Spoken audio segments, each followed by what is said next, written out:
Thank you very much. Good afternoon to everyone here. To our families, loved ones, partners, and everyone else in each of our support systems, thank you.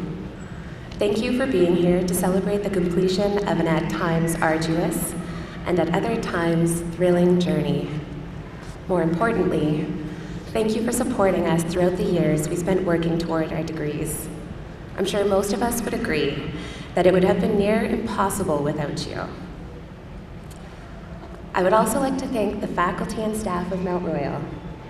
This school has an abundance of professors who truly teach, and a multitude of individuals and teams invested in the well-being of the students. When we needed support, there was always someone there to come to our aid, but more often, they were there to push us to look for our own answers. And finally, to my classmates, welcome. We are finally here.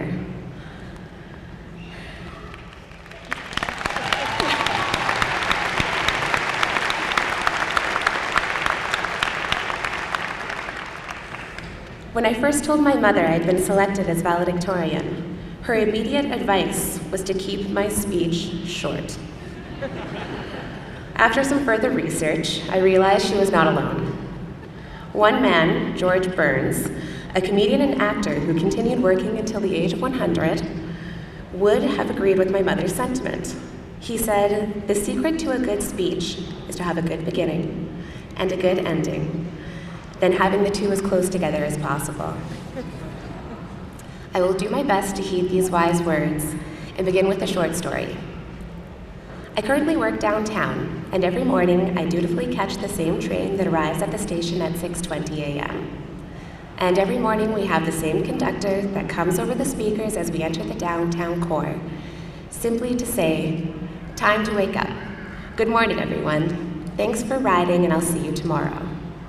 And every morning this makes me smile.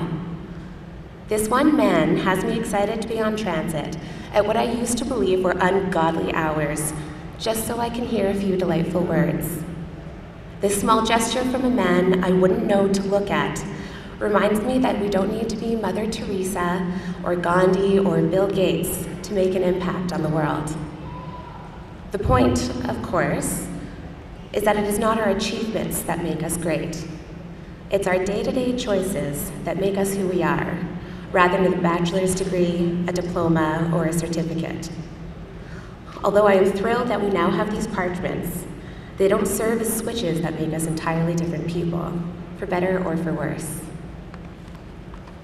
Personally, Mount Royal has inspired in me a passion, a thirst for knowledge, a childlike enthusiasm for the little surprises every day holds. Whether walking down Main Street and a group of students are giving free hugs as part of a mental health initiative, they say 7 hugs a day can improve your emotional well-being, or a nephew shares every unrelenting detail of the shark he saw at the aquarium, this is what's interesting. And these are the moments that we are all too likely to overlook when we are zeroed in on a distant goal. So even though you are working towards the future, try to remember to appreciate the beauty of the present. As the old adage goes, life is a journey, not a destination. A friend and I were discussing how much we've changed since the beginning of our degrees. The very real fear that we would not even be able to pass an exam, let alone pass enough courses to graduate. When I came here, I was uncertain I had the ability to learn. And now, as I leave this school, not only do I have the confidence that I can learn, but I know that I love it. This would not have been possible if not for the Mount Royal community. As I look out at every one of you, my fellow graduates, I can pick out something that makes you exceptional. Whether it's that you're intelligent, industrious, stubborn, or oddly well-versed in APA formatting. There are too many qualities to name and not enough words to express or qualify what this group has to offer. We've inspired each other. We've pushed each other to keep on when we didn't think we could write one more line or attend one more lecture. We've challenged each other's deeply ingrained beliefs and pushed each other to think about topics it never occurred to us to even existed. Memorable were the hours spent debating the merits of each of the Hogwarts houses while putting off that final paper. I still contend that no matter how noble and loyal the Hufflepuffs are, no one really wants to belong to that house. But this is what makes Mount Royal special: the community it provides, the networking and passion for learning it facilitates, and the openness to new experiences it engenders. Ideally, what we've learned at Mount Royal,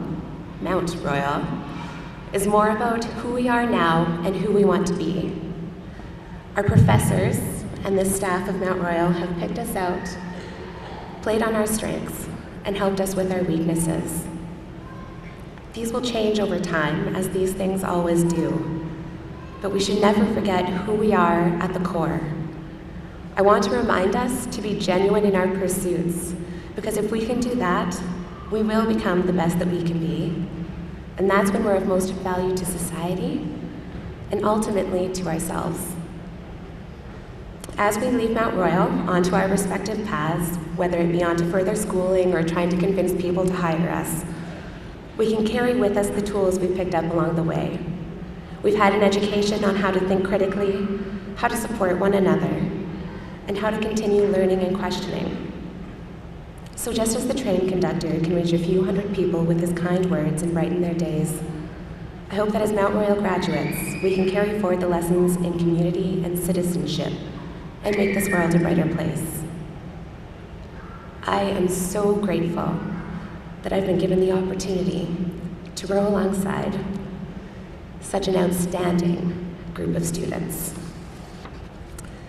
Congratulations, class of 2013, and good luck.